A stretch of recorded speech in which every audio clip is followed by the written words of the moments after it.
Well, hello everybody, and welcome to Chapters in Chat. Oki Naganago Mekoche Jestokomaki. I want to start by acknowledging we're on Blackfoot territory. This place for thousands of years was taken care of by the Siksika, Kainai, and Piikani, and south of the border, the Blackfeet Nation. And then in 1877, Treaty 7 was signed that also brought in the Stoney Nakoda, the Goodstoney, Chiniki, Bears Paw Nations, and the Tsuut'ina as well. I acknowledge all First Nation, Métis, Inuit status and non-status across Turtle Island as the keepers of these lands. Kind of going back to our conversation we had yesterday about Jay Treaty. The only people who acknowledge that border are colonizers. So yeah, we'll start from there. So today's book club, we're going to do the 113 Pathways to Justice. This was the Alberta government's look at the Missing and Murdered Indigenous Women National Inquiry, and has some pretty clear ideas and recommendations. And I have seen nothing about any updates on any of them. In fact, the opposite. I found it really triggering reading this because I know, like, today the Alberta government was talking more about forced addiction treatment, which we all know causes more harm than good, which goes against many of their own recommendations in here about being trauma-informed, one, right? Let alone the racism of it. So to me, I feel like they're just openly declaring war on our Indian residential school survivors, our 60 Scoop survivors, and really going to perpetuate more missing and murdered Indigenous women, girls, and Two-Spirit with their awful ways of approaching the addiction issue alone, let alone the ongoing historical issues prior to that. So yeah, I found it really hard to read this knowing the state of what's happening. But sometimes, yeah, it's hard because I wish I just didn't know. And I could just be like, oh my God, this sounds so great. The government of Alberta is trying to do the right thing. Oh my God, it's so good. But you know what they're doing. And it's everything in violation of this report that they've done. So yeah, I'm really struggling with that. Anyway, I'm just looking at the participants list and the order it goes. Obviously, Kathy can be next, and then Rosemary, Kat, Marla, Marnie, Shelley, Siri, and Wendy. And of course, I'll pause the recording for folks who would like it paused for whatever reason, for sure, and we'll go from there. So Kathy, I don't know if you can unmute yourself. I know you're struggling there. I'm at the library right now, and there's a kids class going on until 7, so it's quite noisy. So maybe I'll speak later if possible. Thanks. Sounds great. So Rosemary, Kat. Okay. So I'm really glad we're doing this. It provides a way to kind of refresh one's memory about the overall national report, because we read that stretched out over so much time. So I was struck by how it's really trying to follow, how can I put it, the structure and the things that inform the other report, like the 4 pathways to violence and the 7 principles that they feel need to inform design and decision making.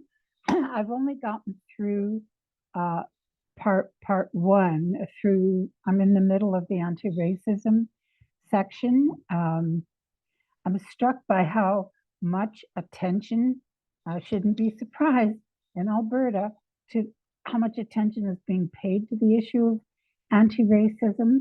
Like they really elaborate on that way more, for example, than the Truth and Reconciliation calls did, where there'd just be a passing reference to anti-racism training. And the other thing, of course, and again, I shouldn't be surprised, but that Alberta has the worst record in terms of homicides among Indigenous women, disproportionate number of homicides, and violence in general. And really struck by the whole I just started to try and put my head in the space of a family dealing with this. And that idea that there's no central place to go for information, that you go to different agencies where you meet up with racism, misconceptions, and how awkward the police have been. And I remember at last year's Sisters in Spirit event, a lot of effort was made to, how can I put it, honor, recognize the police and the efforts they were making. And I'm really curious about how substantive that is in terms of the police here in Calgary. Like I think Josie's tried to do a lot of work with the police and with politicians, but I'm going to stop there, and I'm just throwing that out there for feedback. I can tell you that I've been smudging every new recruit class in, and sometimes they ask me to come. We just recorded a land acknowledgement and talked about smudge. And that said, like I had a meeting with some of the folks that they hired. They're called the mobilization team, and they're native. And I was shocked at how colonized their thinking was. So, for example, one person kind of put down one of our elders saying, oh, they, expect money at every meeting. And I didn't say anything. I just let them kind of say what they needed to say. But I think of an elder like Ruth Scalpluck, who lives not just by Strathmore, but beyond Gleason to Cluny. So they drive all the way from Cluny in order to come into Calgary for a meeting. So if they don't get paid for that, their gas is not honored. That's a real disrespect on Calgary to not do that. And especially considering she was the founder of Awaton Healing Lodge, the creator of it. So it is shocking to me how sometimes they can really miss the mark. And like at Pride, because obviously the issue of Two-Spirit is still gendered violence added with racism. I was really shocked. We had a Trans and Dyke march, and there was two fellows that were harassing folks. And the cop tried really hard to, say what he needed to say. But at one point in time, he said, well, I have a gay son, so I understand. And it's like, you're at the Trans and Dyke march, dude. You don't understand. One. Two, your son is not your experience, and then that bigger picture of course, not understanding racism in any capacity either. So, it was the oppression dynamics training is still missing when it comes to their street level parole or patrol folks, beat cops. I was referring to them the other day, because what happens at West Winds is not what is necessarily happening on the ground. And so I know that they've put together like an educational component by one of the profs that was from SAIT, who is an active police officer, and he's fabulous. He's Indigenous as well, and he put together a great educational tool piece. But I don't believe that everybody's gone through it. And I did one recruit class that were previous police officers in different jurisdictions. And I mean, you can just get from the vibe, the energy of a person where they're just like, I'm only doing this because I have to, not because I want to. You get that, right? So we don't have full buy-in by all the police by any stretch, but we also, what's happening on the ground compared to what's happening at West Wind.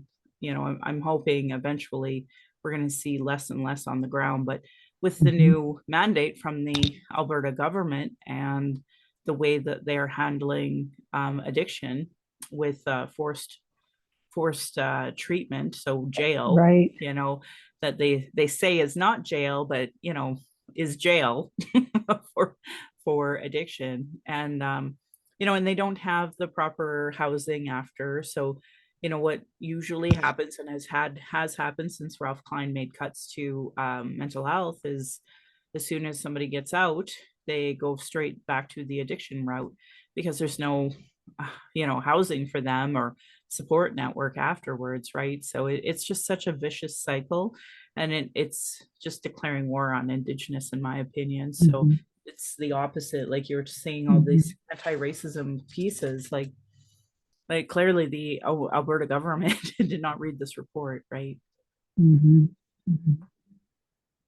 Yeah, that's my Thank you. thoughts about what the police have tried to do. I've talked about it in a couple of podcasts as well. So, if you get a chance to ever listen to them, you might hear a little more perspective on police from me. I will. Rosemary, do you want anybody else to? What? I'll just mute myself, and Kat, you're done. Yes, thank you. I agree. The police seem to be making an effort, as does, the Calgary Board of Education with their CBE cares thing. So, I mean, I think this report was amazing because it's straight language, calling out the Alberta government and all the harm it's doing. Not only damage, but harm, active harm to Indigenous women, girls, and Two-Spirit. When I was reading the report, I went to the internet and tried to find out what what the government had been doing with regards to any of these calls. They do have what do they have? They have an Indigenous Organizations and Service Directory page on the Alberta government website. And, I'm sure if you ask them, they would think, oh, we're doing a great job on, business and economy and education and training and all this stuff. But once again, as Michelle said, it's basically boots on the ground, right? What is happening in real life is not what the government is dreaming is going to happen. So yeah, I really, love the straightforward language. And appreciated all the time and energy these Indigenous women put into this report. And we must do what they say, and we must honor them, and we must push our government to follow this. So, based on listening to Michelle's podcast today, where she said, write your MLA and find out what they're doing, that's what I did today. And I'll wait and hear what Lizette Tejada says. She's my MLA. And I also CC'd Rick Wilson. So we'll see what he says as well. Because there's nothing about any updates. It's been over a year and a half since they released this.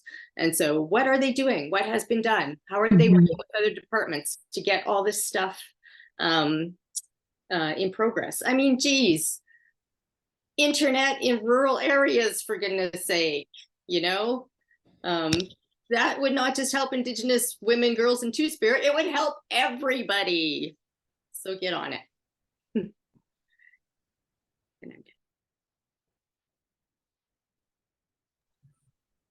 Awesome. Thanks, Kat. So I guess Marla, if you're ready. And again, just a reminder, I'll happily pause it for anybody who wants to say something, but maybe not necessarily recorded. Thanks, Michelle. What Rosemary was saying about Alberta having the worst rates of homicides, and then it also said too the worst rates of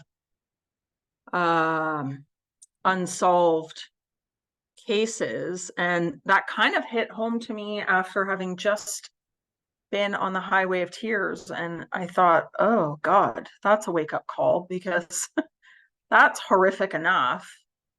And yeah, to realize in your own backyard it's even worse is not great to read, although not surprising. I think the issue of data always speaks to me. I'm trying to remember when we were talking earlier about it would have been in the MMIWG report about not when transgender people die and how they're not noted as being transgender, and so we lose that statistic. And that was like, I was just thinking about that a lot, because they mentioned many times here, right, about having disaggregated data and even just the ethnicity, let alone something controversial. in their eyes, as a transgender person. But I think the lack of any movement, I don't know, has there been any, I mean, I know I can go and Google some things federally on work that's been happening, and lots more to do, of course, but at least you can find some things. I don't know. I couldn't find anything substantial that was done within the province of Alberta.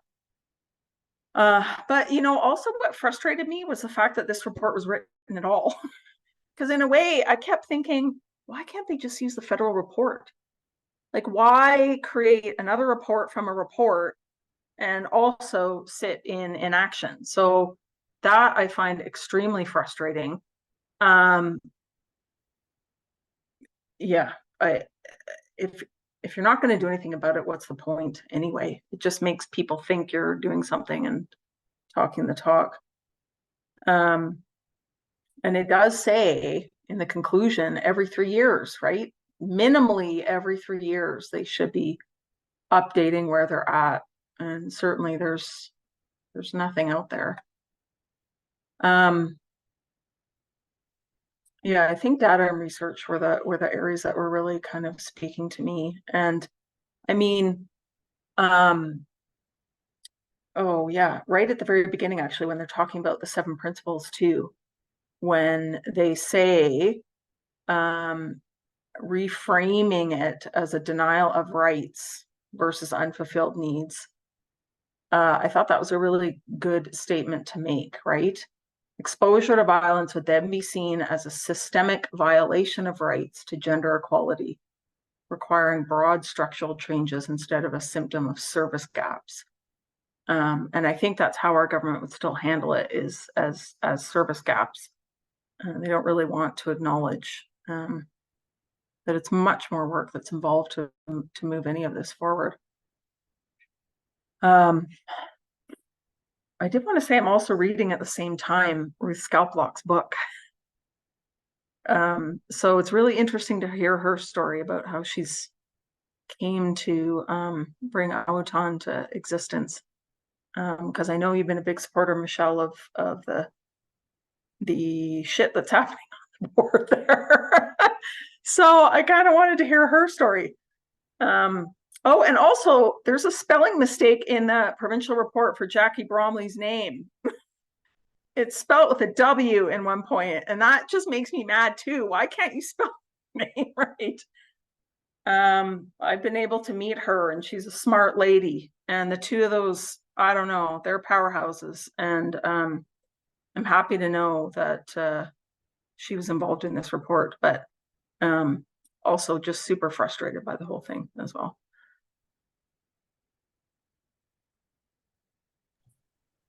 Well, that's great, Marla. Thank you. Yeah, you were talking about service gaps, and I'm just kind of flipping through them. Kind of, can I possibly get together everything, and like the whole occupational health and safety? We have the World Petroleum Congress coming, and it's like, you know, here was an opportunity for Alberta to lie to the world and say, oh my God, we made these recommendations for occupational health and safety to assist all employers with toolkits on how to, you know, increase safety for Indigenous women, girls, and Two-Spirit. And but no, they don't have that done, and I don't think they ever will. And just earlier I was sharing because they actually made the this roadmap they put out, and they put it out in June of 22. So like just last year, you know, it's been over a year. Here are guiding principles, and I just get angry reading them because, you know, the inclusion of families and survivors, not seeing that right now. Indigenous led and developed solutions, definitely not seeing that. You know, in the report, they talk about leadership coming from Indigenous people, not seeing that. Trauma informed approach, culturally informed and safe. Nope, nope, nope, nope. So I don't know. I just, like, they made reports, but they had no intention of ever implementing any of them. And especially, as you said, like across sectors, like across departments. so it's frustrating. And, you know, I can't understand how this, they do have an oversight advisory committee and Josie is on it, but I haven't seen a single meeting minute or anything from it. And law enforcement, like, here we're going to have the World Petroleum Congress, and as long as policing agencies ignore or fail to amend their policies, procedures, and expectations to account for the historic and contemporary factors that put Indigenous women, girls, and Two-Spirit at risk, law enforcement will continue to contribute to MMIWG2 in Alberta. Like, this is their report. And I can tell you, I had the events fellow come to my house, sit on my couch, and he was more interested in what actions are coming. And then at that time, I'm like, really? I just told you October 4th is our date. You know, February 14th is our date. May 5th, these are my dates. He didn't write those down. He didn't want to engage on any of that. So, and then just before that is that huge section on healthcare and housing and homelessness. And I'm just infuriated after all the announcements that came out today. You know, like it goes in the exact opposite of all of this. You know, violence-informed programs, long-term community-based trauma programs. There's nothing going on. Worse, they're making it worse. They're absolutely contributing to this issue of trauma and just not getting there. So yeah, it's frustrating reading this, knowing what's happening. You know, and we talk, there's a few sections in here that talk about no barrier, sex trafficking, exiting. And again, we go in the exact opposite direction related to 2S issues and sex positivity. They're literally attracting trans people federally right now. Like, this is Jason Kenney's old federal party that is literally attacking trans people in their policy convention this weekend. So we're totally missing the mark at all levels here, thanks to the decision of people to want to, you know, contribute to gendered violence and racism. So yeah. Marnie, would you like to speak? Sure, what more there is to say. I found myself feeling real despair reading this. It's so beautifully written.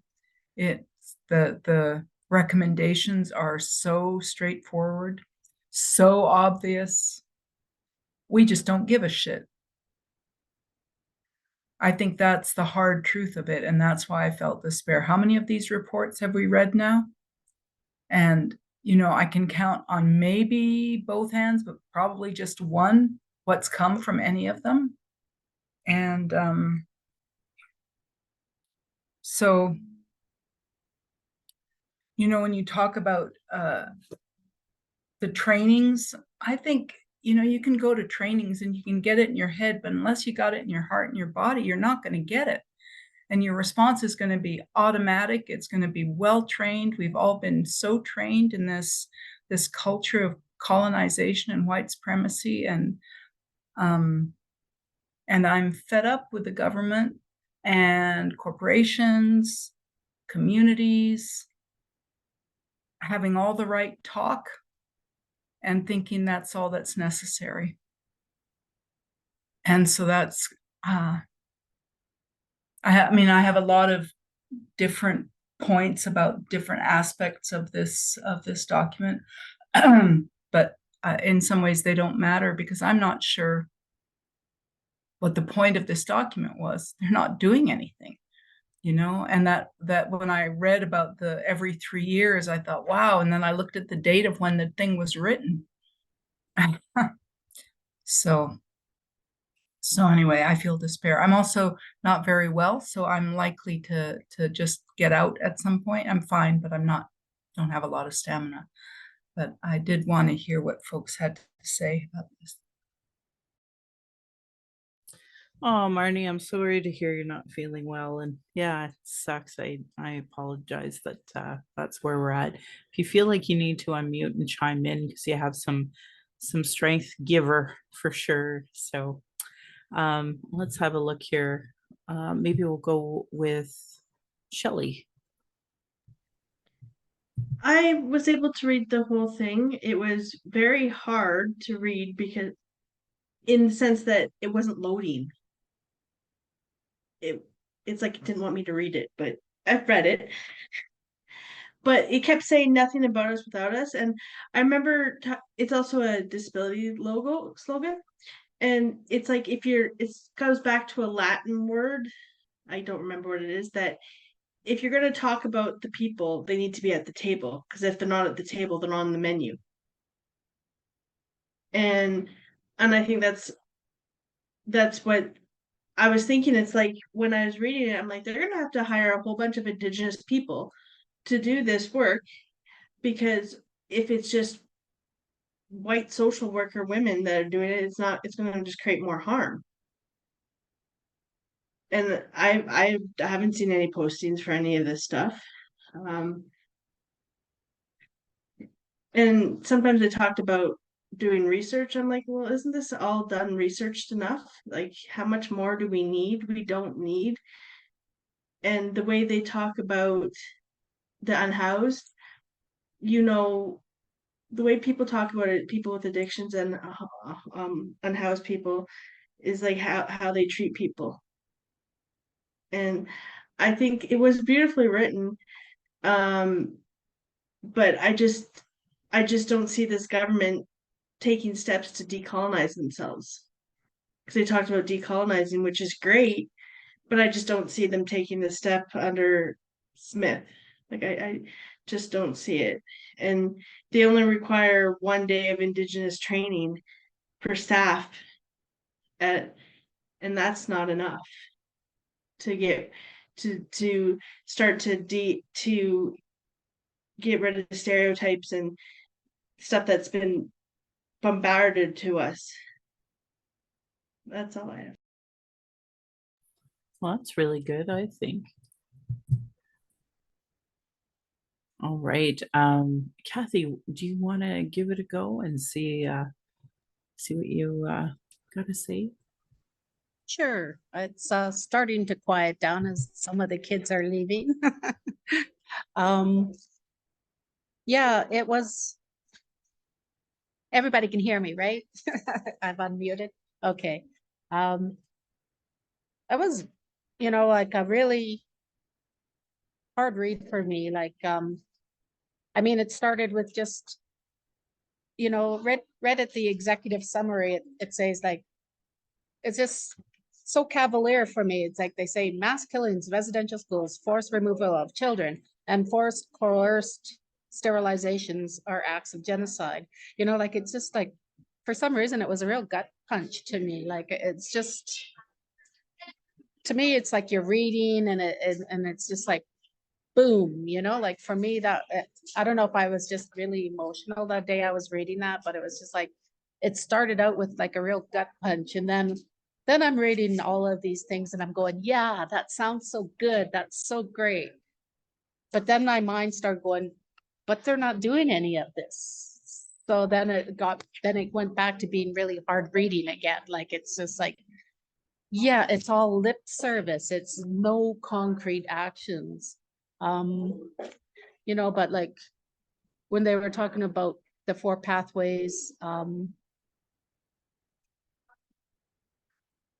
in Alberta, our crossroads is with trauma-informed cultural connections and supports.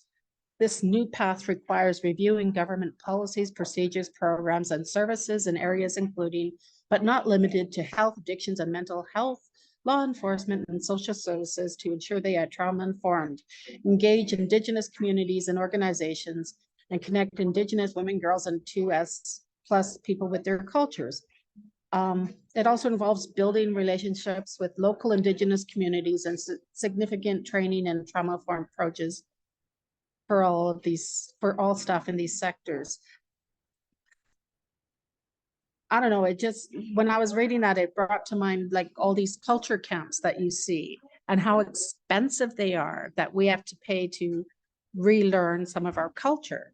I was just finding it's I wish that government would pay for the culture camps. They had no problem paying to force us into obeying their laws and their restrictions, and but you know, for them to pay for us to relearn our culture is a big no-no. And just different things. Like there was one part that I enjoyed. I think it was when they were talking about intersectionality, like that really is when I brought home that, yeah, that would be great if they could do that. If they had a committee to show how so many things, there's so many factors that force a woman into situations where she might be endangered and stuff. And you know, if you just follow one program and stuff, you might not qualify. But if they had somebody that oversaw and said, yeah, but then they have these pressures on them, and then they have these pressures over here, you know, like then maybe they would be qualifying for more support and help. So I really like that one policy about I don't know, it was an intersectionality committee or something they were talking about. Oh, and another thing when it came to addictions and mental health,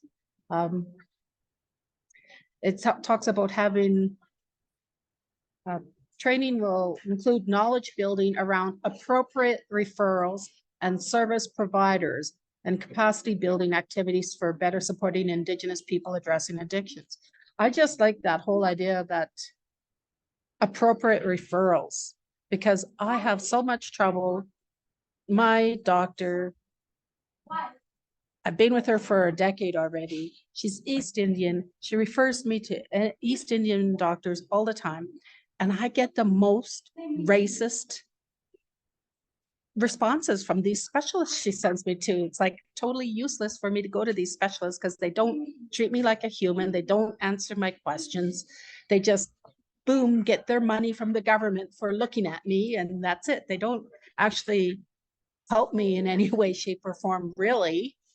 And then when I mentioned it to my doctor, she was at a loss. She goes, well, maybe that Indigenous place can help you find it. Like, yeah, so it's just like, I really think that they should, that at the very least, they should find, it would be nice if there was a list of service providers, whether it's mental health, doctors, specialists. It would be really nice if there was a list that were Indigenous friendly, you know, so that we could go online and look for it ourselves. Because basically my doctor said, well, sorry, can't help you, you know, like maybe, you know, this other place, that Indigenous place, she goes, that Indigenous place can help you. I'm like, okay, thanks for nothing again. Okay. Oh yes, and the data collection, that just shocks me that there's still no collection, like as to when this report was made, that law enforcement is still not collecting all of this data that would help us pinpoint where all the problems are so that we can fix them. Like that just kind of blew me away when it said from any and all law enforcement services. So there's like, nobody's collecting this data still, apparently. Oh, and another, what under law enforcement, where they talk about having an Indigenous police officer and civilian officials on the Alberta Serious Incident Response Team. And in their investigations, particularly related to Indigenous women, girls, and 2S+ people. I just like the idea that force them to have an Indigenous lens for these serious responses. Like that would be, well, you know, the cat's meow, but you know, we all live, you know, we all have these hopes, but the government, you know, like how do we make the government follow their own recommendations is the big question, really. And then, you know, the only other thing that really blew me away is how much bigger the Indigenous homicide rate is in Calgary compared to Edmonton. That kind of blew me away. You know, like it's almost 15 for every 100,000 in Calgary and not quite 10 for every 100,000 in Edmonton. So I'm just wondering what's wrong with Calgary that we're that much more violent towards the Indigenous people here. You know, like I don't take the subway anymore, the C train. Like the last time I took the C train, I saw that crazy guy talking about burning Indigenous people and that we're all rapists and stuff. And that was, you know, at the CBE thing. I haven't taken the bus since then because I don't want to have to go through that just, you know, on a day to day, you know.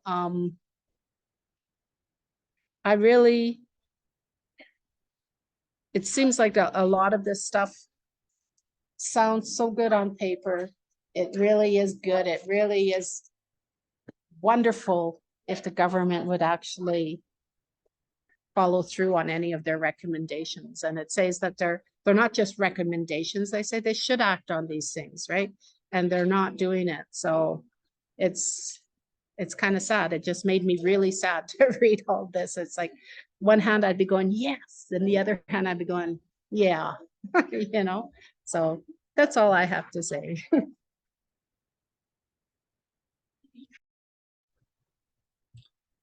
Well, I'm really glad you said what you said. That's for sure. So I sent you a private message with this link, and I just wanted to show it for everybody. I use these folks for my Narcan because my family doctors, as much as they try, they suck. They don't have the Indigenous lens, let's put it that way. And this Alberta Indigenous Virtual Care Clinic has saved my butt many a times because I can't get culturally appropriate health services. So I highly recommend any Indigenous person out there use that service. Elbow River Healing Lodge has an extreme wait list. So it's funny. One of my favorite things I wanted to point out to everybody was actually on page 70 and 71. And it's the maintaining the status quo and institutional lack of will. And they have, like, I'll just read, in Alberta, our crossroads is with culturally responsive and safe policies, procedures, regulations, programs, and services. No longer can Indigenous cultures and peoples' lived experiences be an add-on to existing programs and services, brushed over as something that needs to be acknowledged but doesn't warrant extensive consideration. We need to remove systemic barriers as simple as this, then we are truly working in the spirit of reconciliation. And they have like a whole 2 pages of short-term stuff. And I just found it hysterical today with the announcements that they were making, that literally everything they said today goes against everything in their own damn report that they have here on page 70 and 71 about, partnership, applying anti-racism and decolonizing approaches, and, working in conjunction with Indigenous people.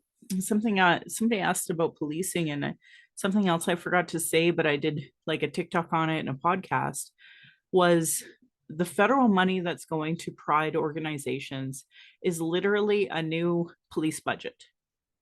And it just pays for like the policing that has to get done. So even though Calgary Pride paid substantially for private security, in order to get the permit, they were forced to hire the Calgary police. And so the money that comes from the federal government for Pride organizations just go directly into the Calgary police and the policing agencies nationally. So, and that's why I was so pissed off when I heard a Calgary police officer say, well, you don't understand how stretched our resources are to a trans person at Dyke and March, because literally, not only do they have the biggest budgets in any municipalities, like that's the biggest budget item in all municipalities, they get a second one from a nonprofit who can't even use the money they get from the federal government to allocate for social services for exactly this stuff. It has to go straight to policing. So to have a single police officer on the ground look at a citizen and say, well, you don't know how our resources are stretched, when literally they get multi-level government funding for this shit and they can't ever apply it to the social issues. So, you know, it's incredibly frustrating. And, you know, like one of the short-term pieces, integrate a community-based policing model into all law enforcement services in Alberta. As if. So something that I just shared on Twitter that I thought is completely relevant to what we're talking about, because this here, the, you know, maintaining the status quo, institutional lack of will, says things here like the first thing, work with all police services in Alberta to increase transparency, trust, communication, and the flow of information to families of. Well, I literally just shared Pacey Dumas, the Indigenous man who had to have a section of his skull removed after being kicked in the head by an Edmonton police officer, has begun the process of launching a private prosecution after the Alberta Crown declined to try the case, because this is the one where even ACERT said, no, we should probably charge him. And they were like, fuck it. So literally, you know, transparency, trust, communication, and the flow of information. Well, that's what's in the report, but what's not actually happening is a private lawsuit that has to happen, because even though ACERT said, no, this guy probably should get charged, Alberta Crown was like, who needs that? So like literally every order of department in the Alberta government is not following this in any capacity. You know, that the proof is in the pudding right there with Pacey Dumas' story right alone, let alone multiple others, right? So I needed to read this, and I'm literally going to send it straight to my MLA. I'm going to send it straight to my friend Ewan Thompson, who's now, by the way, being virtually frisked by the Calgary police for being an advocate for harm reduction. And he's my friend. So, you know, that was put out there by Jeremy Appel, and I want to say it was Press Progress. I can't remember the article, but I shared it, and he's been sharing it. He's a former guest on my podcast. So by someone like myself, even advocating for MMIW, advocating for harm reduction, you know, I'm on their police watch list because I just exist and think equality for everyone should be a thing. It's wild to me. So that's where we're at. Yeah, I don't know if anybody wants to take themselves off of mute and talk more freely. Yep, please go ahead. Actually, I don't think Wendy has had a chance to speak at all, so I apologize for that, and I'll just put myself on mute and let Wendy have the floor for a bit. Okay, thanks, Michelle. I think, like others have said, I was asking myself during this report, why did they bother? Because I mean, it reminds us, it was a refresher of things we've already read in the longer report and more specific context for Alberta. And Alberta does tend to like something packaged up Alberta specific. So maybe that was part of their thinking. It's a bit of a loss though, if people read just this report without the others, because the others do have more of the context. And I think I didn't feel I was missing that context, but having read those other reports, I was thinking, will people get the impact they need from reading these bullet points? I don't think they are getting it. Maybe they're not even reading the bullet points, but I also thought a bit about the people who wrote the report. It was nice, the beginning section where they talked about what the experience meant to them.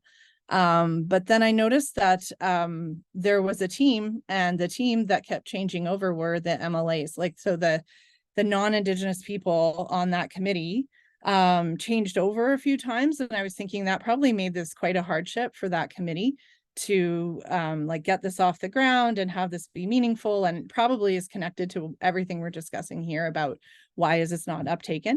I think even just the changeover of who was sitting on that committee, who is non-Indigenous, it would be hard for accountability to get to the right level with that amount of changeover, which I'm sure was just built into the day-to-day workings of how things went together. I'm sure it wasn't an active thing of like, let's switch this person out. But I mean, we've talked about that before, about how our government structure doesn't build in a lot of long-term thinking. And so I thought about that a little bit. I also was thinking about, I appreciated the section that emphasized in the section on, I'm trying to remember what page it was. And they were talking about the GLADU reports and how those are so important, but then also just got me thinking about that. So it got me thinking about a lot of that then is left up to judges and lawyers to properly use those reports or make sure that they are filled out properly. And with, I guess, an authentic experience for the people who need those reports. It reminded me, and maybe there's others in the group who knew about this or know more about it. I remember sometime in the past year, there had been, I think it was the Alberta Law Association. They were trying to get through training, Indigenous training for lawyers in Alberta. And then there was a contingent who were against it. Like there was a letter put out that they didn't want this training, but then there had been hundreds of lawyers in Alberta who had actually approved it and voted for it. So it passed. So I was thinking that was a good, I mean, that wasn't necessarily connected to this report or an intended outcome from this report, but it just got me thinking about at what point do we see lawyers and judges who have received any training or that their training has been built into what we expect of them? So if anybody knows more about that, I know it got me thinking about, you know, I was glad that they approved it and that training would be a routine practice that they would be working on. But then I also know that takes a lot of time for that to actually work its way into the system. So those are just a few things I was thinking about. That, yeah, there's just a lot here that requires people to actually follow through, whether it was judges and lawyers, government officials, health workers, education workers. I guess just my last thought with all of this, it does, as others have said, it does leave me feeling undone. Like this is undone. It's still not being touched enough. It's still not being thought about or part of day-to-day practice. But as a white settler, I do notice a lot of these things in myself as well, that, you know, what is holding me back from doing more? Why am I not moving the needle individually? You know, all those pieces I think about. So a book that I'm reading in alongside this reading and many other things is The Trouble with White Women. So I just wanted to say I'm really appreciating that book. I had just read, before I read this report, I had just read the chapter that talks about Alice Fletcher and just the relationship she had with some Indigenous communities. And she had quite a lot of say. Like she's a famous white feminist, but this is meant to unpack that and see how good intentions actually were really harmful. And so anyway, that just took me down a few rabbit holes there. But reading that book and others are helping me to, I guess, as a white woman, have self-compassion for myself. So not absorbing the problems of the past, because it can feel very, from a white perspective, you can feel despair, but we're really not in a place to feel despair. We're supposed to be in a place of action. And so that book is one of the things that's helping me when I read something like this to still feel that momentum towards action, rather than the go-to of throw up your hands. Well, what can I do? You know, this is all I can do. It's not all I can do. And I'm still learning that. So thanks for the chance to speak, and looking forward to hear more on what others are saying. Thanks. I'm so grateful that that you chimed in and said everything you said. I think all of you, you know, your points of view, I love them all. And I know prior to me giving you the green light there, Wendy, I know Kat had her hand up. So Kat, was there something you wanted to unmute yourself and chat about? Yeah, could you stop the recording, please? Yep. Go ahead, Shelley. Excellent points, Rosemary.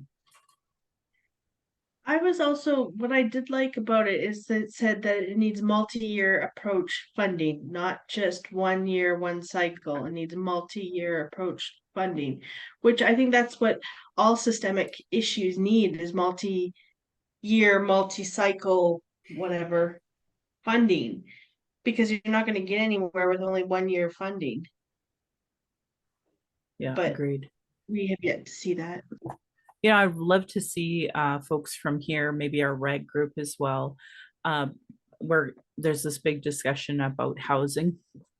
And, you know, I put out a statement like the end of December that they totally and completely ignored.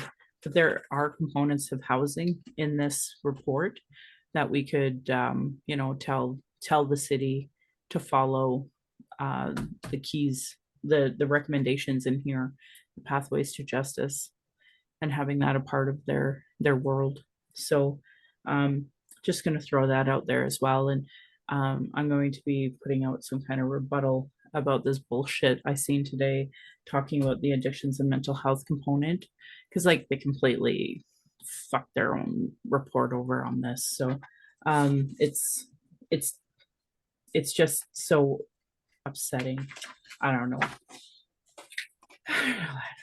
So many things to say about systemic barriers here, and you know, and the housing and homelessness that goes along with the policing as well. The prison, they have a section on corrections, and I'm like, between the mental health and addiction, the corrections, and the policing, like holy Hannah, and the health, you know, in general, it's like there's like nothing in these announcements that happened today that correspond with any of this.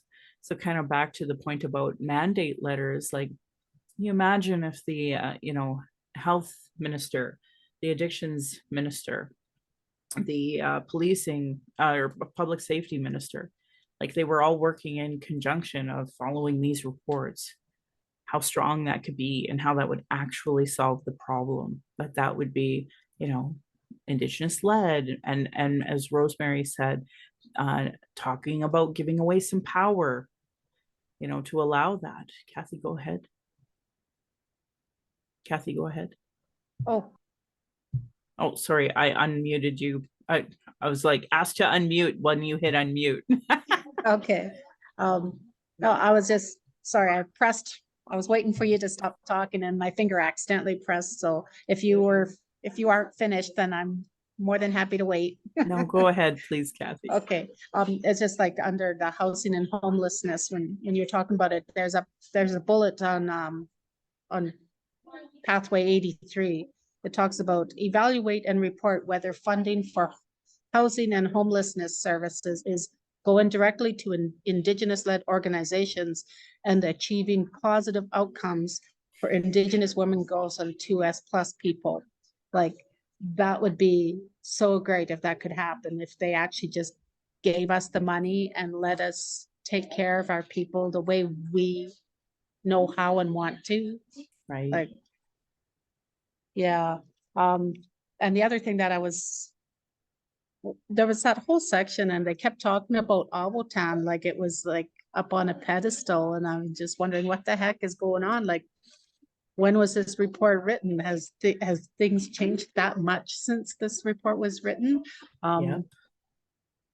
It's changed that much in such a short time. Okay, because it's just like, wow, they keep talking about Avotan, and I'm like, you know, just feeling this little knife, you know, every time they would talk about it. And well, because Josie was on this committee helping with this report, but now of Yeah. course they kicked her to the curb, right? So but she's at least with the advancement for Aboriginal the advancements of Aboriginal women, she's part of them now.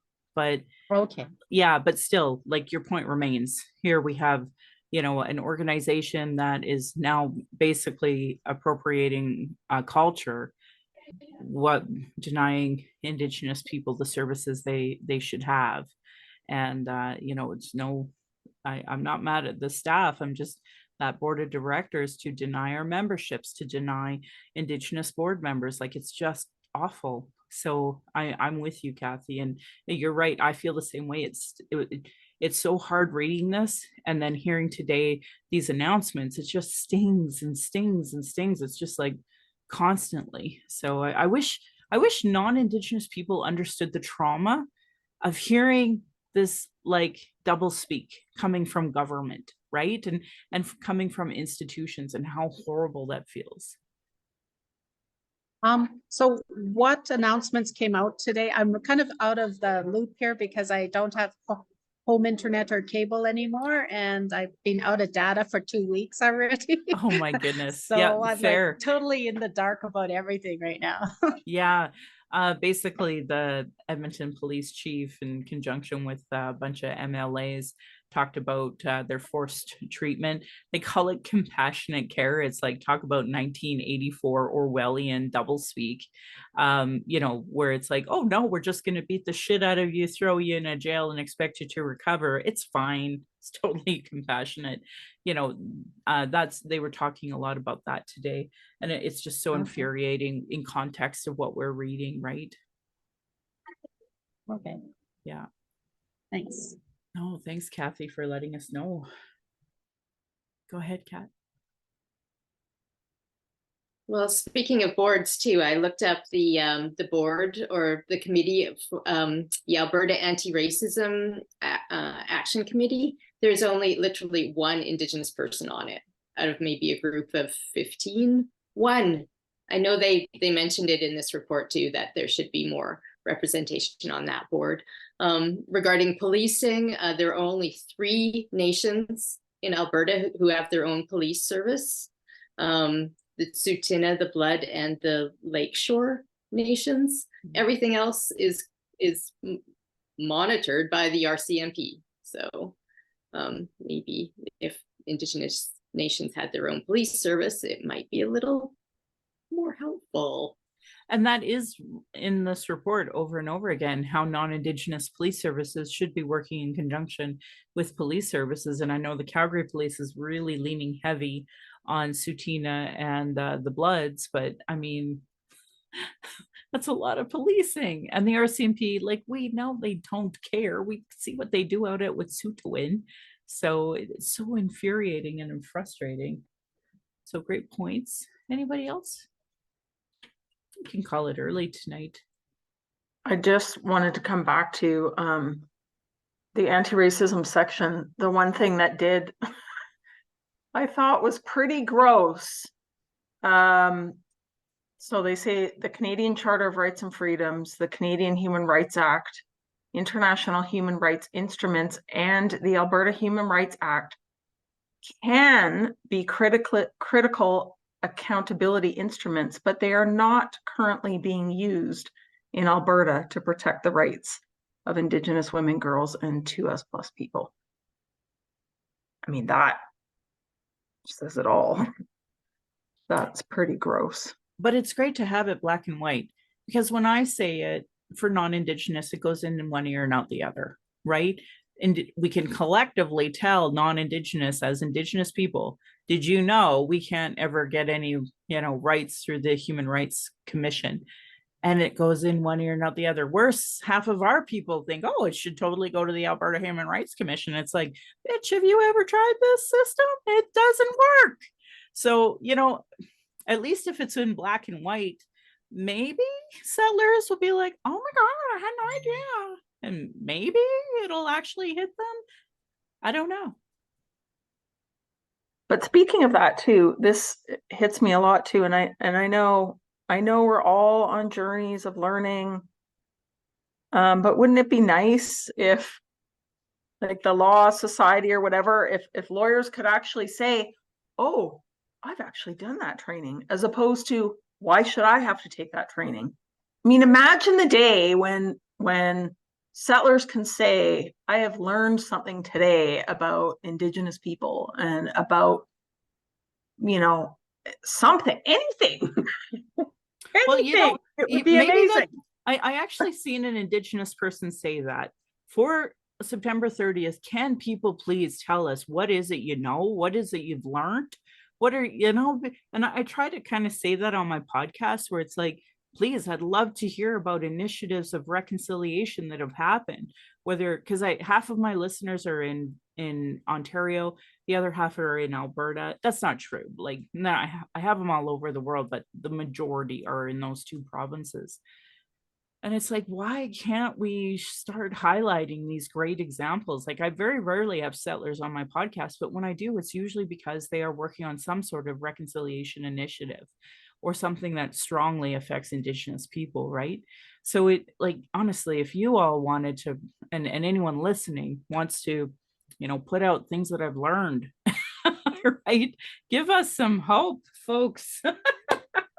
Yeah, it's difficult. I have nothing but sadness to say about a lot of the lack of understanding, and kind of back to your point about anti-racism committees only having like one Indigenous person. I mean, like, I'm so critical of this diversity, equity, and inclusion concept because it's usually from a very colonial point of view, right?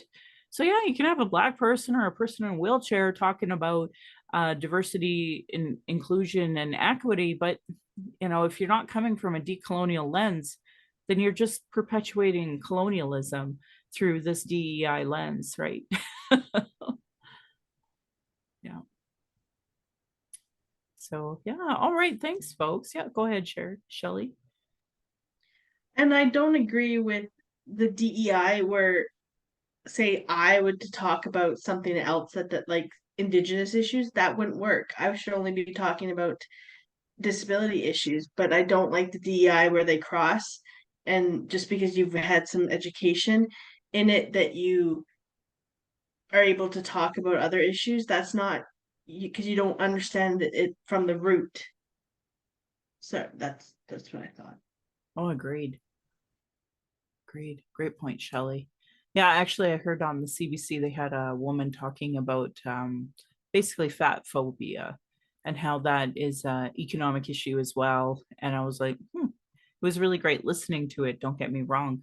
But I think when you're talking about racism and ableism, like that's the majority of the issue. But I don't want to downplay the lack of, going up the corporate ladder solely based off of your weight and your appearance, because that was kind of the point, right, as well, from this interview. And so, of course, diversity, equity, inclusion, totally relevant conversations. But like, I'm thinking of a fat Indigenous Two-Spirit with a disability, like, throughout this entire report, the Alberta government's talking about, economic issues here. Like, I can't get a goddamn job. I thought it was funny when the Calgary Police told me to put my resume in for a job, and I did. And I've met the team, seen where they're at, and they got hired, not me. And that's okay. Like, I'm not mad at them. I'm just shocked that the way HR practices continue today, that they're going to pick my brain when they literally got hired for this. Like, none of us here got paid to read this report. None of us. They literally could go to work tomorrow and spend their whole day reading this report, but they don't. But yet they had to be experts in MMIW before they got hired. Anyway, I I'm just being wanted catty. Yeah, I just want to say one last thing is, like, we settlers have to start living or acting like we live in Indigenous sovereignty, under Indigenous sovereignty. Start acting like it. Sure. That remembering who are the keepers of the land and who were here first and whose culture we are stealing and appropriating, and just stop doing that and start respecting. That's all I gotta say. Love it. Well, folks, I really, as always, appreciate you coming to these book clubs, sharing your amazing thoughts on everything that you're reading. And Kat actually shared with me a letter that she had wrote to her MLA, which inspired me to quickly drop a line over to mine. So I just think it's really important that although they likely just go into their junk mail or block, at least we did it. We tried. we're doing the work. And you know, you can post yours on reconciliation action group, whatever you want to do. I'll post it, I'll repost it, you know, that sort of thing. So if there's any initiatives that you have going on, any letters that you want amplifying, we'll happily do that. And again, just thank you all for coming. And I was going to open up my notes here to talk about the next book. I did buy it just at Shelf Life Books the other day. It is, come on, Michelle, geez. Okay, Cree lawyer Harold Johnston's book, Peace and Good Order, The Case for Indigenous Justice, and that's October 9th. So we'll be done the Sisters in Spirit Vigil. And for the folks that are here, you know, there's an attempt to work with Awaton about it. Normally our Sisters in Spirit Committee runs October 4th, but Awaton has tried to take the lead on that. Obviously, the pain and suffering and hurt that they've imposed, not just on me, but many others, is not going to have us join that march unless they can broker some kind of conversation where none of the board members are there. And none of the government officials that are causing and funding this harm are there. So I think the chances of that are nil. So I'll likely be having a fire in my yard, which you're all welcome to. And yeah, we'll go from there. But in the meantime, that is our book for next book club. And I appreciate you all coming tonight. I appreciate you taking the time to read this report and, you know, moving forward together. Thank you, folks.